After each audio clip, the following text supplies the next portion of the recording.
And it came to pass in those days that there went out a decree from Caesar Augustus that all the world should be taxed. And all went to be taxed, every one into his own city. And Joseph also went up from Galilee, out of the city of Nazareth into Judea, unto the city of David, which is called Bethlehem, to be taxed with Mary, his espoused wife, being great with child.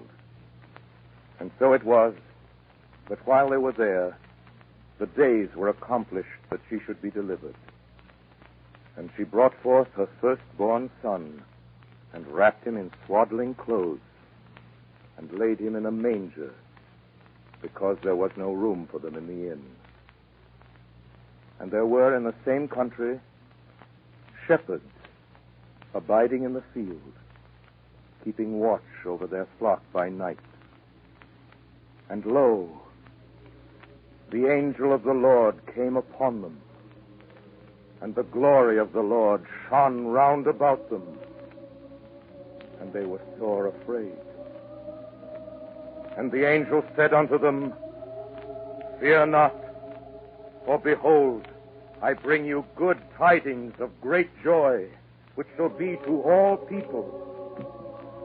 For unto you is born this day in the city of David a Savior, which is Christ the Lord. And this shall be a sign unto you. Ye shall find the babe wrapped in swaddling clothes, lying in a manger. And suddenly there was with the angel a multitude of the heavenly host, praising God and saying, Glory to God in the highest, and on earth peace, goodwill toward men.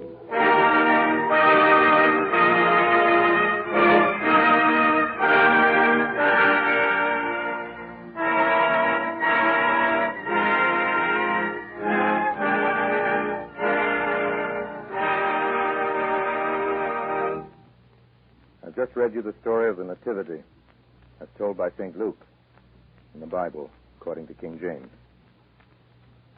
Good evening, everybody, and Merry Christmas. This is Orson Welles bringing you another radio show for Lady Esther, a Christmas show. God rest ye merry gentlemen, let nothing you dismay.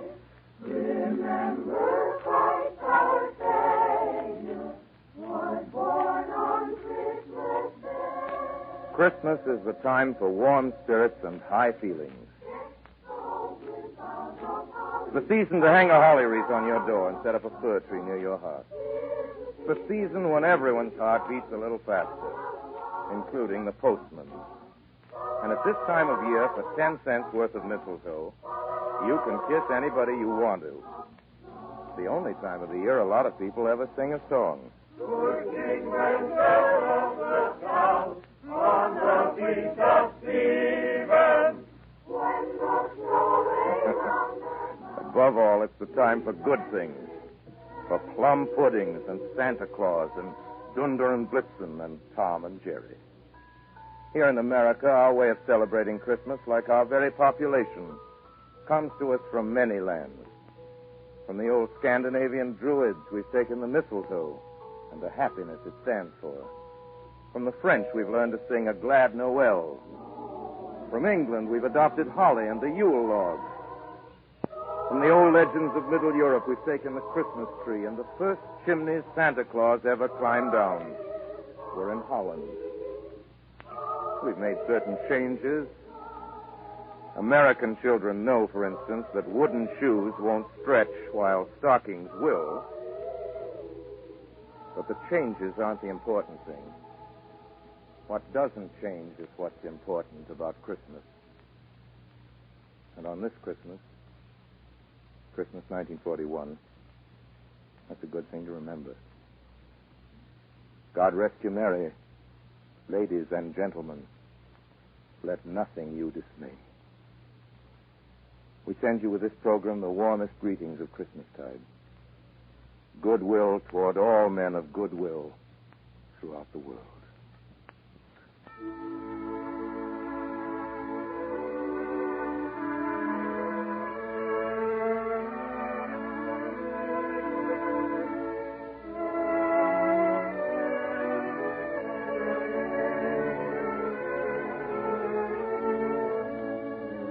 Our story tonight is an apostrophe to the spirit of giving. It's one of the first things my mother ever read to me. Your mother probably read it to you. It's called The Happy Prince. We'll do it for you in just a minute. Right. Now here's the story of The Happy Prince.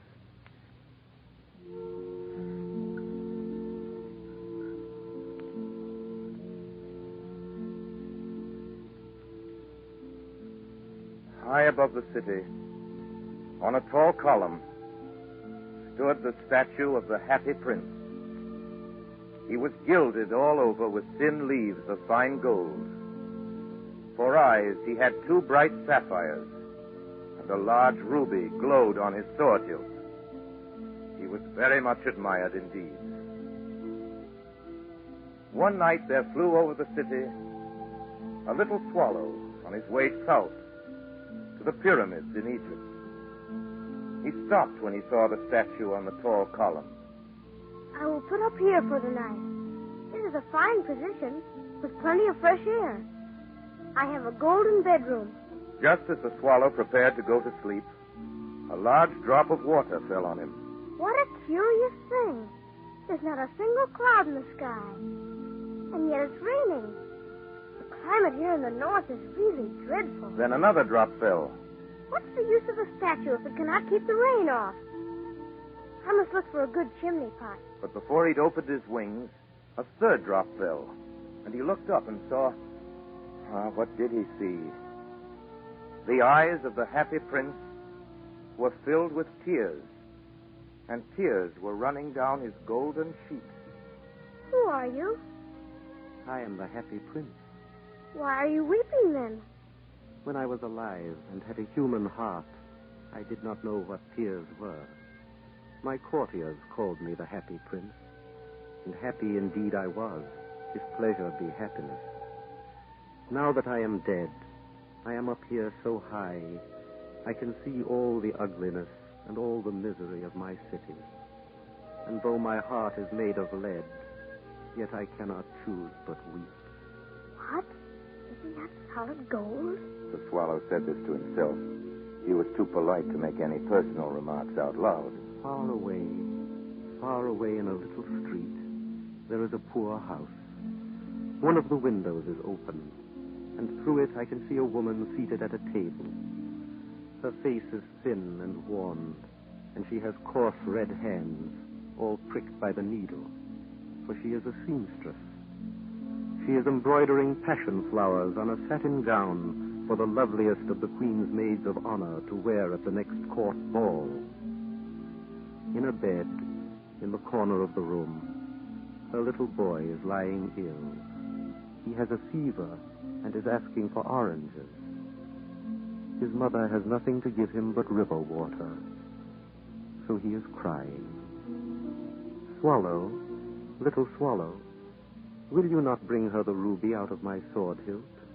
My feet are fastened to this pedestal, and I cannot move. I am waited for in Egypt. My friends are flying up and down the Nile and talking to the large lotus flowers. Swallow, little swallow, will you not stay with me for one night and be my messenger? The boy is so thirsty, and the mother is so sad. It's very cold here, but I will stay with you for one night and be your messenger. Thank you, little swallow. So the swallow picked out the great ruby from the prince's sword and flew away with it in his beak over the roofs of the town. He passed by the palace and heard the sound of dancing. A beautiful girl came out on the balcony with her lover. How wonderful the stars are, and how wonderful is the power of love. I hope my dress will be ready in time for the state ball. I have ordered passion flowers to be embroidered on it, but the seamstresses are so lazy. He passed over the river and saw the lanterns hanging to the masts of the ships. At last he came to the poor house and looked in. The boy was tossing feverishly on his bed, and the mother had fallen asleep. She was so tired. In he hopped and laid the great ruby on the table beside the woman's thimble. Then the swallow flew back to the happy prince and told him what he had done. It is curious, but I feel quite warm now, although it's so cold. That is because you have done a good action. And the little swallow began to think, and then he fell asleep. Thinking always made him sleepy. When day broke, he flew down to the river and had a bath. Tonight, I go to Egypt. The swallow was in high spirits at the prospect. When the moon rose, he flew back to the happy prince. Have you any commissions for Egypt? I am just starting. Swallow, will you not stay with me one night longer? I am waited for in Egypt. Tomorrow my friends will fly up to the second cataract. The river horse couches there among the bulrushes. And on a great granite throne sits the god Mammon. Swallow, swallow, little swallow. Far away across the city, I see a young man in a garret. He is leaning over a desk covered with papers. He is trying to finish a play for the director of the theater, but he is too cold to write anymore. There is no fire in the grate, and hunger has made him faint. I will wait with you one night longer. Shall I take him another ruby? Alas, I have no ruby now. My eyes are all that I have left. They are made of rare sapphires, which were brought out of India 1,000 years ago. Pluck out one of them and take it to him. He will sell it to the jeweler and buy firewood and finish his play. Dear Prince, I cannot do that. Swallow, swallow, little swallow, do as I command you. So the swallow plucked out the prince's eye and flew away to the student's garret. It was easy enough to get in, as there was a hole in the roof. Through this he darted and came into the room. The young man had his head buried in his hands, so he did not hear the flutter of the bird's wings. And when he looked up, he found the beautiful sapphire. I'm beginning to be appreciated. This is from some great admirer. Now I can finish my play. The next night, the swallow flew back to the happy prince.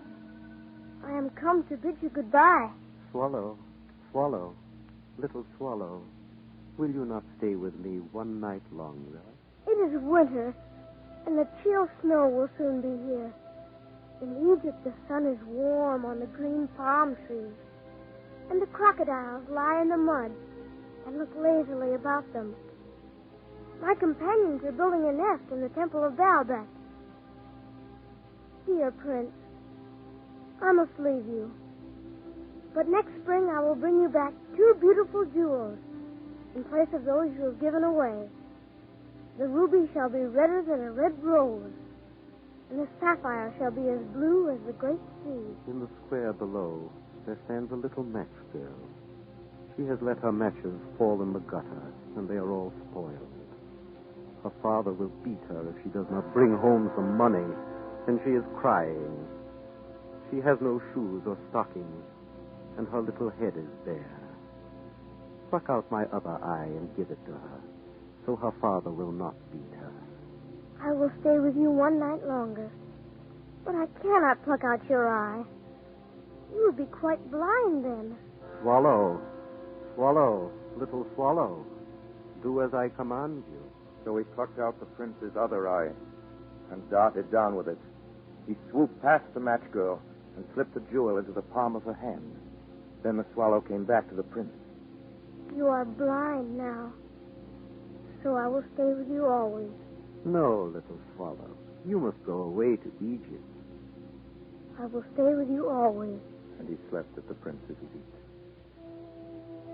All the next day he sat on the prince's shoulder and told him stories of what he had seen in strange lands. He told him of the red ibises who stand in long rows on the banks of the Nile and catch goldfish in their beaks, of the Sphinx, who is as old as the world itself and lives in the desert and knows everything, of the king of the mountains of the moon, who worships a large crystal, of the great green snake that sleeps in a palm tree, and has 20 priests to feed it with honey cakes. And of the pygmies who sail over a big lake on large, flat leaves and are always at war with the butterflies. Dear little swallow, you tell me of marvelous things, but more marvelous than anything is the suffering of men and women. There is no mystery so great as misery. Fly over my city, little swallow, and tell me what you see there. So the swallow flew over the great city and saw the rich making merry in their beautiful houses, while the beggars were sitting at the gates. He flew into dark lanes and saw the white faces of starving children looking out listlessly at the black streets. Then he flew back and told the prince what he had seen. I am covered with fine gold. You must take it off, leaf by leaf, and give it to my poor. Leaf after leaf of the fine gold the swallow picked off, till the happy prince looked quite dull and gray. Leaf after leaf of the fine gold he brought to the poor, and the children's faces grew rosier, and they laughed and played games in the street. Then the snow came, and after the snow came the frost. The streets looked as if they were made of silver. They were so bright and glistening. Long icicles, like crystal daggers, hung down from the eaves of the houses.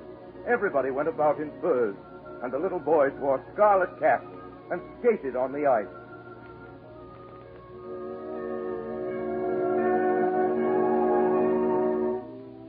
The poor little swallow grew colder and colder. He would not leave the prince. He loved him too well. He picked up crumbs outside the baker's door when the baker was not looking. Tried to keep himself warm by flapping his wings. But at last he knew that he was going to die. He had just enough strength to fly up to the prince's shoulder once more. Goodbye, dear prince. Will you let me kiss your hand? I am glad that you are going to Egypt at last, little swallow. You have stayed too long here. It is not to Egypt that I am going. I am going to the house of death. Death is the brother of sleep. Is he not? And he kissed the happy prince on the lips and fell down dead at his feet. At that moment, a curious crack sounded inside the statue, as if something had broken. The fact is that the leaden heart had snapped right in two. Certainly it was a dreadfully hard frost. Early the next morning, the mayor was walking in the square below in company with the town councilors. As they passed the column, he looked up at the statue. Dear me, how shabby the happy prince looks. And here is actually a dead bird at his feet. We must really issue a proclamation that birds are not to be allowed to die here. And the town clerk made a note of the suggestion. So they pulled down the statue of the happy prince. And then they melted the statue in a furnace.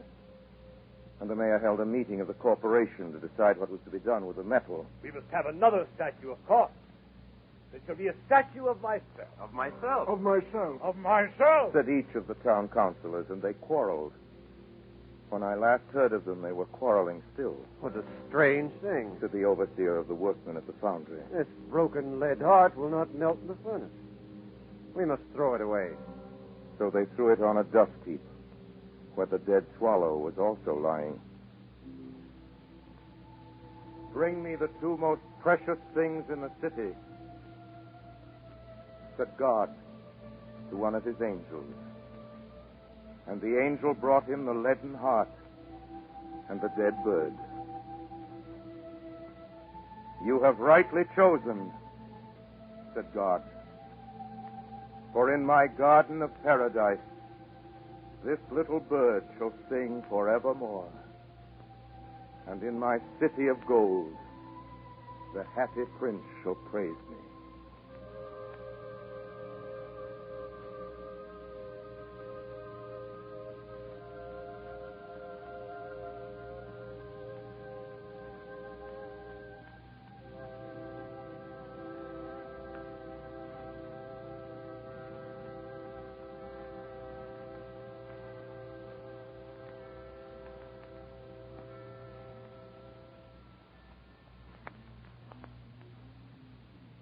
That was Wilde's The Happy Prince. The music was by Bernard Herrmann. There's more to our Christmas show, but right here I'd like to tell you the good news about next week's program. Our store is a new one, and it's the best thing of its kind that's come our way this year. And our guest is Miss Rita Hayworth. Now about tonight. I'm going to do something of G.K. Chesterton's. I stumbled on it the other day. It isn't new, but it isn't very well known either. It might have been written especially for tonight. Especially for this Christmas, 1941.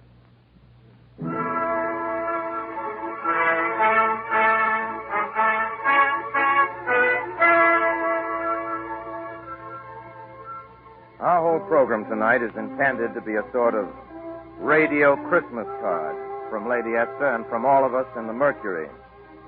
To you. From Bernard Herrmann, who composes all our music and conducts it. From Harry Esmond, who makes the sound effects. From our engineer, Gary Harris.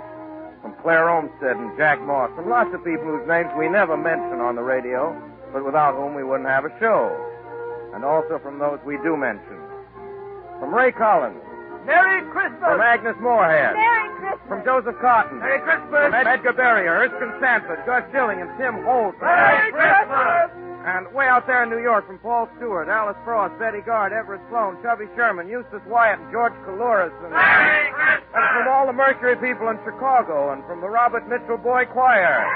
And from the orchestra, and from everybody. Merry Christmas! And of course, really, no proper Christmas card is complete without a few gay rhymes. And, of course, Joe's right. We want our greetings to be as hospitable as any host, inviting you in on Christmas morning. Come, bring with a noise, me merry, merry boys, the Christmas lawn to the firing. For my good Dame she bids you all be free, and drink to your heart's desire. We want our greeting to be as generous as the beggars. Christmas is coming, the geese are getting fat.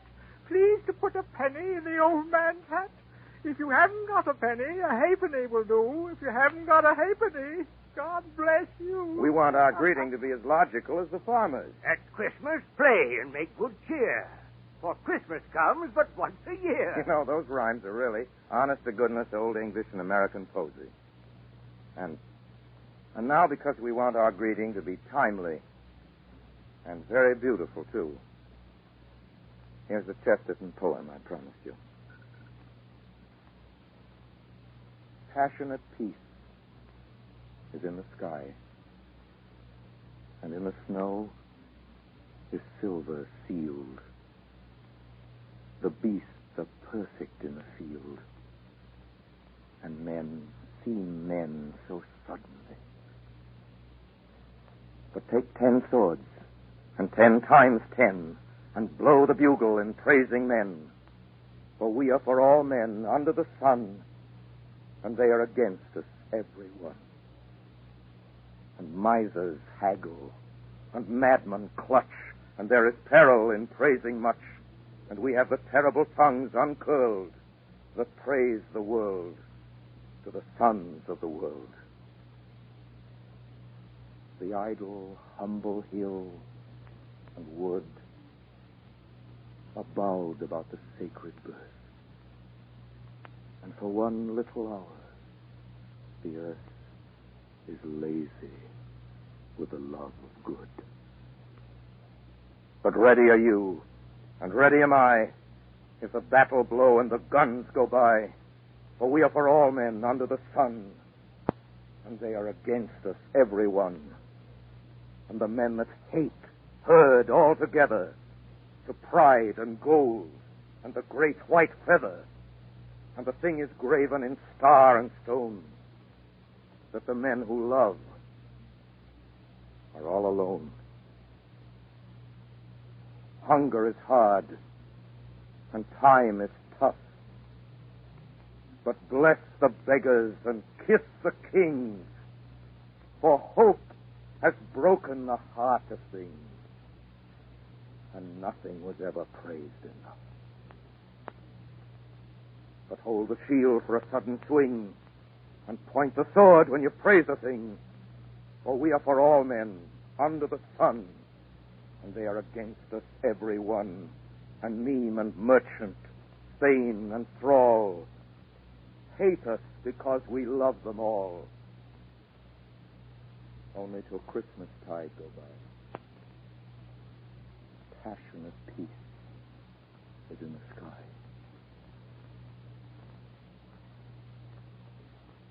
Good night now. Lady Esther and we of the Mercury wish you everything that's good for your Christmas. We remain, as always, obediently yours. And again, God rest you merry, ladies and gentlemen. Let nothing you dismay.